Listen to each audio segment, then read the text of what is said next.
Hello everyone, this is Pratima Chaturvedi and I welcome you all to my channel The English Way। एक ऐसा platform जहां English literature या English grammar से related problems को हम discuss करते हैं हमारी अपनी भाषा में। So let's get started. आज हम जिस लिटरेरी फिगर की बात करने जा रहे हैं वो उसका नाम है William Shakespeare, the greatest dramatist, और एक ऐसा कैरेक्टर जिसे हमने जब से लिटरेचर पढ़ना शुरू किया शायद ही कोई क्लास ऐसी रही हो जब इनका कोई वर्क हमारे सिलेबस में इंक्लूड ना किया गया हो। इनके बारे में हम जितना जाने उतना कम है। हर बार जब भी कभी इन्हें पढ़ते हैं तो ही लेफ्ट अस सरप्राइज्ड कि ये कैरेक्टर भी था, ये क्वालिटी भी थी विलियम शेक्सपियर की। He was born in Stratford upon Avon, और इसलिए इन्हें बार्ड ऑफ एवॉन भी कहते हैं। एंड इनका जो लाइफ स्पैन है वो है 1564 to 1616, but this is not enough to know about him.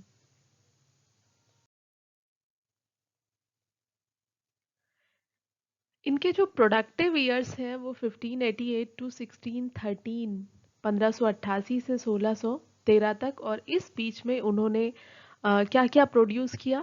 He produce 37 plays including histories, comedies, tragedies.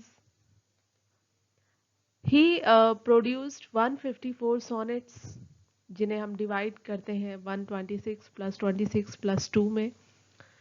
He produced 5 poems, and वो 5 poems हैं Venus and Adonis, Rape of the Lucrece, Passionate Pilgrims, Phoenix and the Turtle, and Lover's Complaint। एक theatre भी उनका अपना था जो the globe के नाम से जाना जाता था।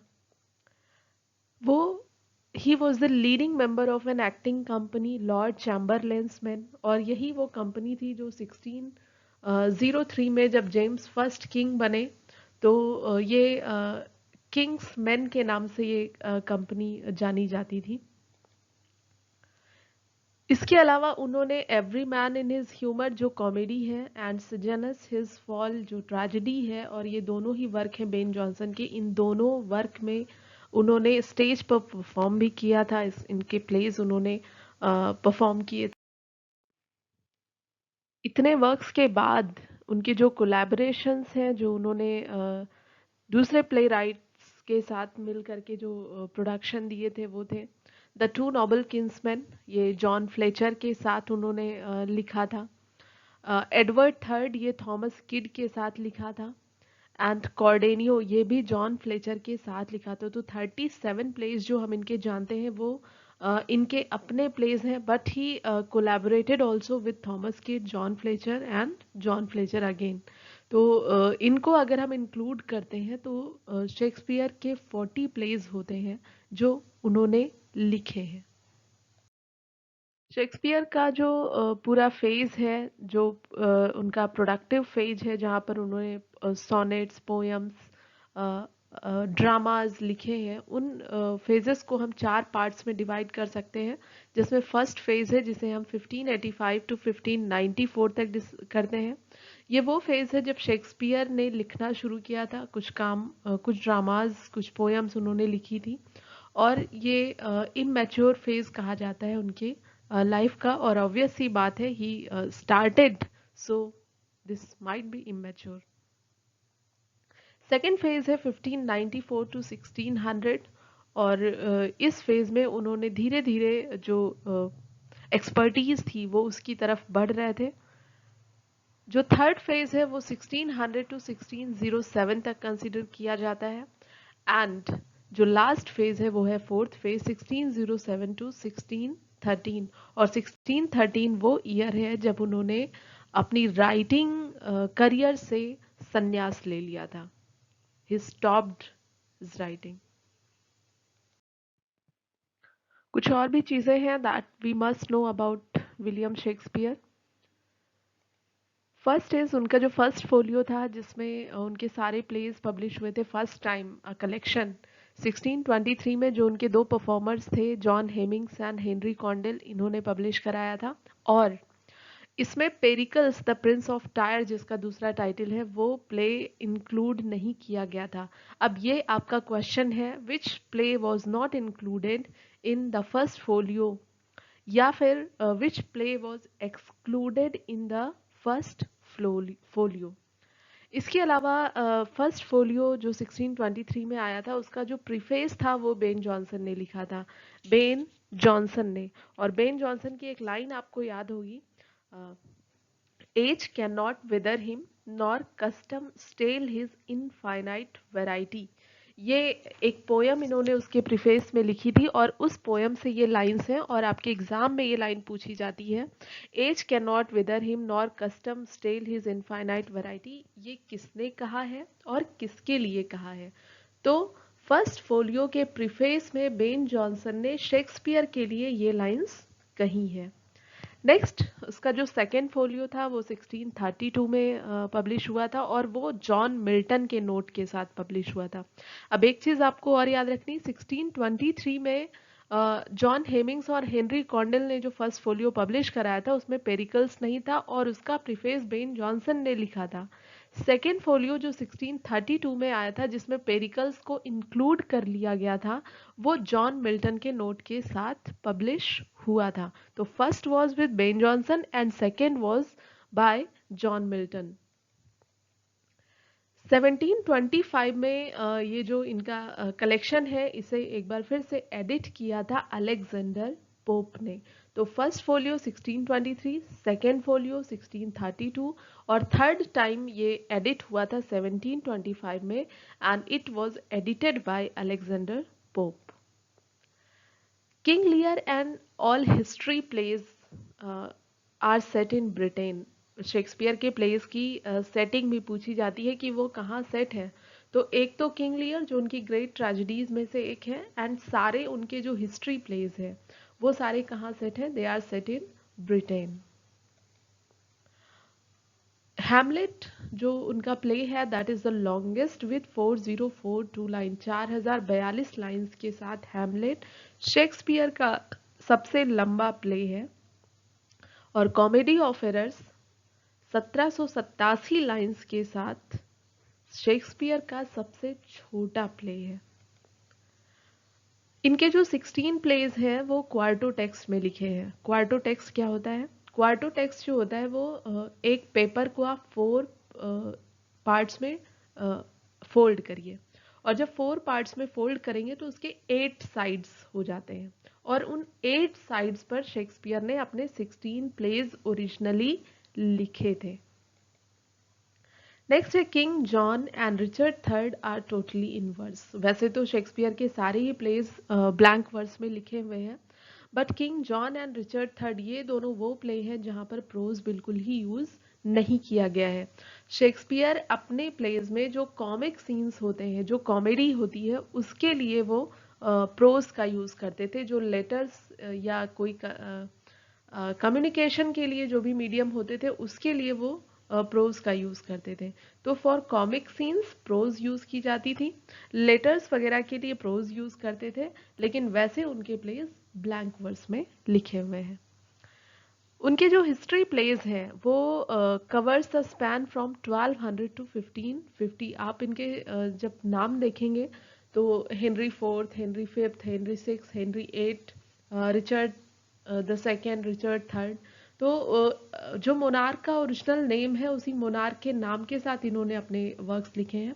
ये आपका एग्जामिनेशन क्वेश्चन है। 1200 से 1550 का एक टाइम स्पैन कवर करते हैं इनके हिस्ट्री प्लेज और वो है 350 साल का जो एक टाइम है, 350 ईयर्स, वो टाइम इनके प्लेज कवर करते हैं हिस्ट्री प्लेज। और हिस्ट्री प्लेज का जो प्राइमरी सोर्स है, इनके प्लेज के सोर्स भी पूछे जाते हैं, तो जो हिस्ट्री प्लेज है उनका जो सोर्स है वो है होलिनशेड की क्रॉनिकल्स। ये एक वर्क था, हिस्ट्री वर्क था जिसमें जो सारे मोनार्क थे उनकी हिस्ट्री को कलेक्ट किया था होलिनशेड ने। अब बात करते हैं शेक्सपियर की कॉमेडीज़ की।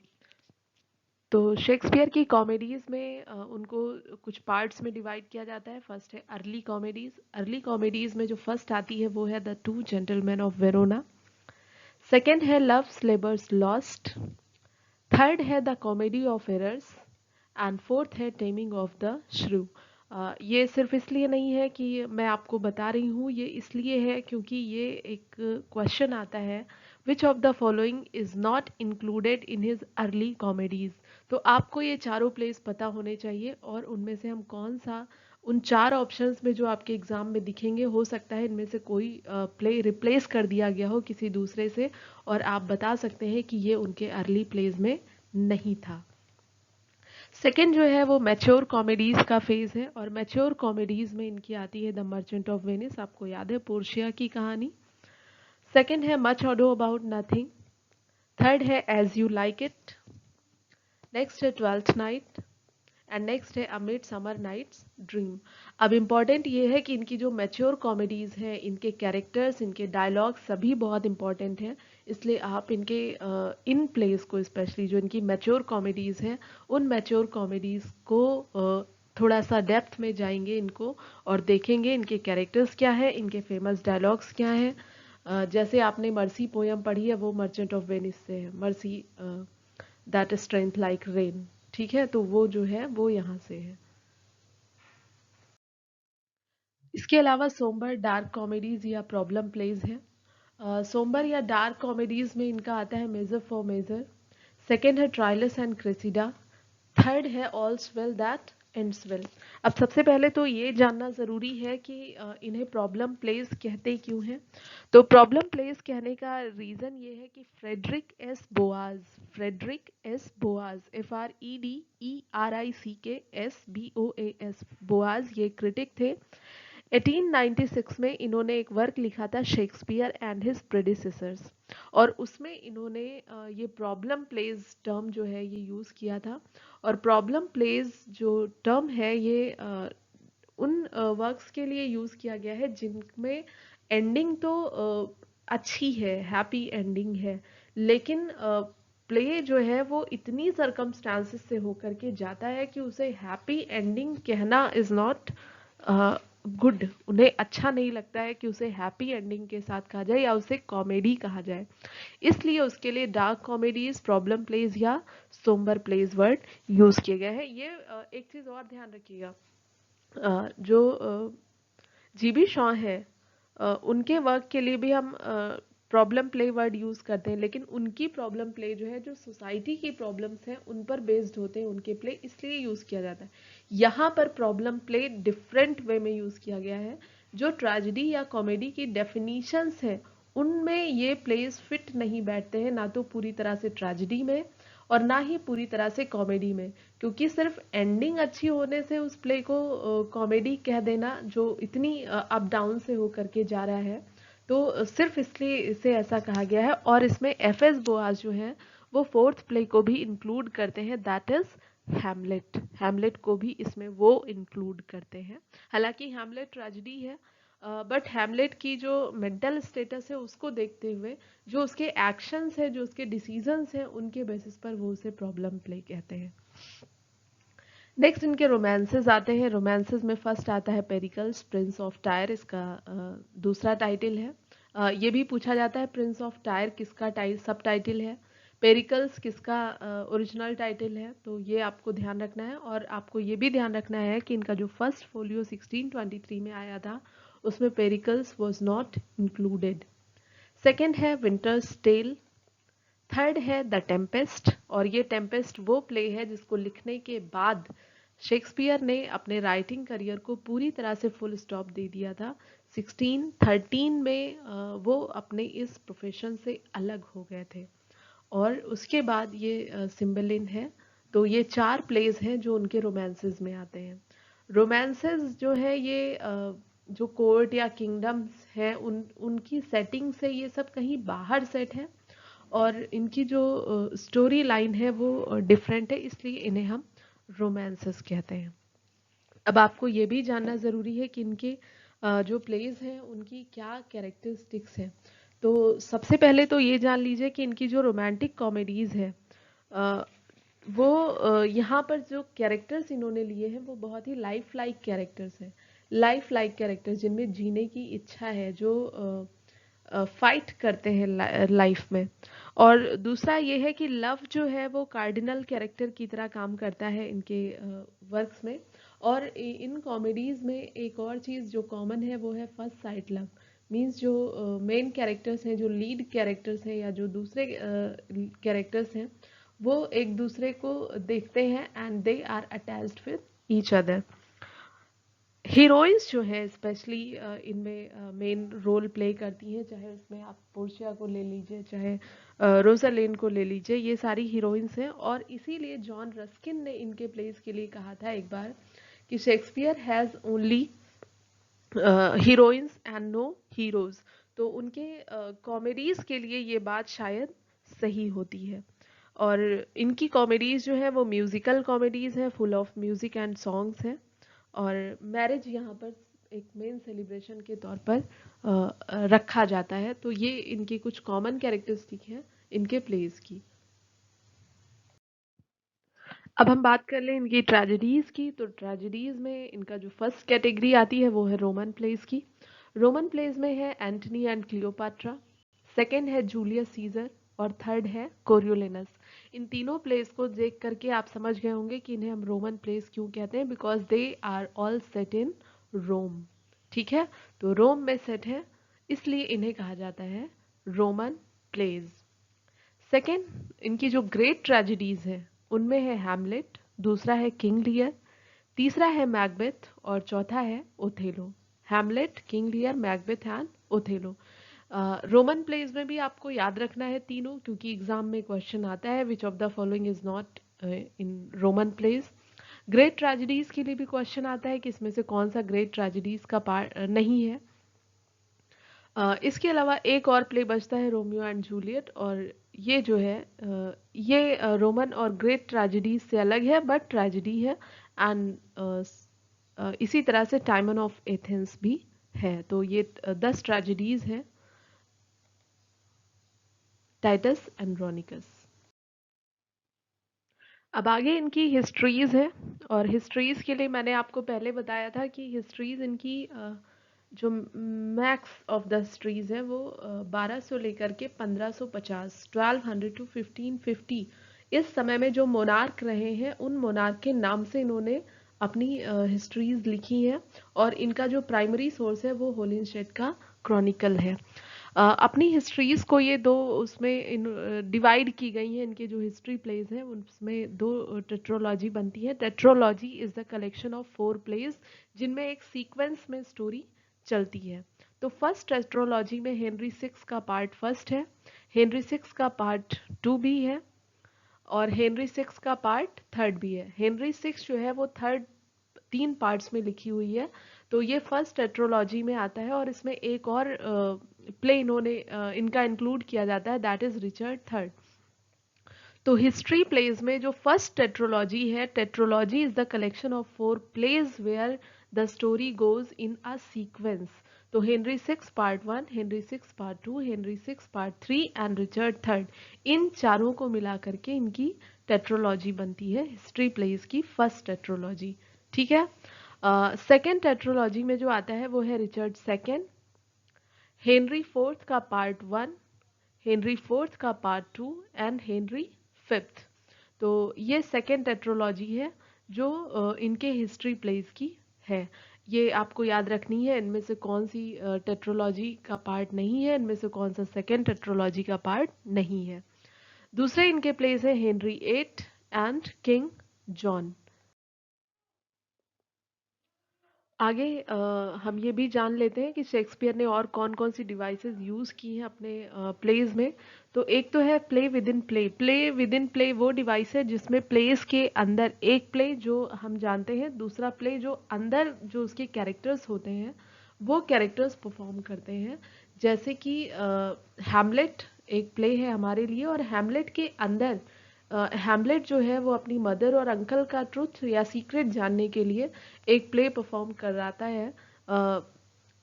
तो उसे नाम दिया गया है माउस ट्रैप। तो इस तरह की डिवाइस यूज करने वाले शेक्सपियर के प्लेज में सबसे पहला है हैमलेट, सेकंड है taming of the shrew, third है love labours lost, and fourth है a midsummer night's dream. इस पर क्वेश्चन आया हुआ है, इसलिए इसे ध्यान से देख लीजिएगा। सेकेंड जो है क्रॉस ड्रेसिंग डिवाइस यूज करते हैं शेक्सपियर। क्रॉस ड्रेसिंग डिवाइस का मतलब है जहाँ पर कोई मेल कैरेक्टर फीमेल की क्लोथिंग में आता है या फिर फीमेल कैरेक्टर मेल कैरेक्टर की क्लोथिंग में आती है। जैसे शेक्सपियर की बहुत सारी कॉमेडीज है, कई सारी, जिनमें जो हीरोइन है वो एक्शन को आगे ले जाने के लिए या फाइट्स को ले जाने रिवील करने के लिए हीरो की ड्रेसेस में आती है, मेल कैरेक्टर्स बन के आती है। जैसे द मर्चेंट ऑफ वेनिस, जिसमें पोर्शिया बाल्थेजर की उसमें आती है। सेकंड है एज यू लाइक इट, जिसमें रोजालिन गैनीमेड की ड्रेस में आती है। ट्वेल्थ नाइट में वॉयला सिजेरियो के ड्रेस में आती है। टू जेंटलमैन ऑफ वेरोना में जूलिया सेबेस्टियन की ड्रेस लेती है। और सिम्बल इनमें इमोगन जो है वो फिडल की ड्रेस में आती है। तो बाल्थेजर, गेनीमेड, सिजेरियो, सेबेस्टियन और फिडल ये सारे मेल कैरेक्टर्स हैं, जिनमें Portia, Rosalind, voila, Verona, Julia और इमोगन ये कैरेक्टर्स आते हैं।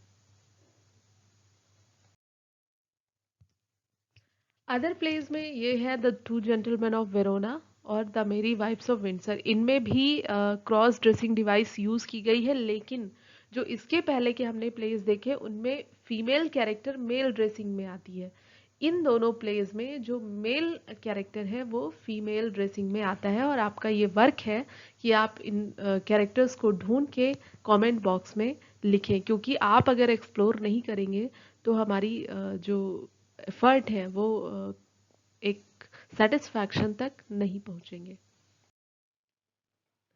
आगे के प्लेस में घोस्ट डिवाइस यूज करते हैं शेक्सपियर। शेक्सपियर के वो प्लेस जिनमें घोस्ट अपीयर होता है, तो इसमें फर्स्ट है किंग हैमलेट का घोस्ट अपीयर होता है। किसमें? हैमलेट में। किंग हैमलेट या सीनियर हैमलेट कह लीजिए, जो प्रिंस हैमलेट के फादर है, तो उनका घोस्ट रहता है। सेकंड है बैंको। बैंको का घोस्ट अपीयर होता है मैकबेथ में। थर्ड है Henry six and Edward fourth. इसमें रिचर्ड थर्ड जो प्ले है उसमें ये दो घोस्ट होते हैं। नेक्स्ट है वॉयलेंटा। ये अपीयर होता है oils well that ends well में। ये सारे घोस्ट कैरेक्टर हैं और जो रेड कलर से है वो प्लेज के नाम है। नेक्स्ट है लैम्प्रियस। ये एंटनी एंड क्लियोपाट्रा में अपीयर होता है। वैलेंटाइन रोमियो एंड जूलियट में अपीयर होता है।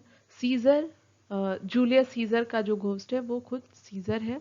And Posthumus, parents and brothers. Posthumus एक कैरेक्टर है जिसके पेरेंट्स और जिसके ब्रदर्स सिम्बलिन में अपीयर होते हैं एज घोस्ट। तो ये जो ब्लैक कलर में है ये सारे घोस्ट हैं, और ये जो रेड कलर में है वो प्लेस के नेम। तो इस तरह से ये एक एफर्ट था जिसमें शेक्सपियर के जो डिवाइसेस हैं, जो प्लेस हैं, उनको कंक्लूड करने की कोशिश की गई है। बट शेक्सपियर एक ऐसा कैरेक्टर है जिनके बारे में जितना कुछ समझते जाइए वो सब कुछ कम होता जाता है। हर बार वो सरप्राइज करते हैं कि ये भी है शेक्सपियर के बारे में। जितना आप एक्सप्लोर करते जाते हैं उतना आप सरप्राइज होते हैं। But Shakespeare is the most important part of examination questions of competitive exams. So इन्हें जितना एक्सप्लोर करेंगे उतना ही आपका बेनिफिट होगा। तो पढ़ते रहिए, और अगर कोई क्वेरी है या फिर कोई डाउट है या कुछ और व्यू आप रखते हैं तो आप हमें कमेंट बॉक्स में लिख सकते हैं। Thank you.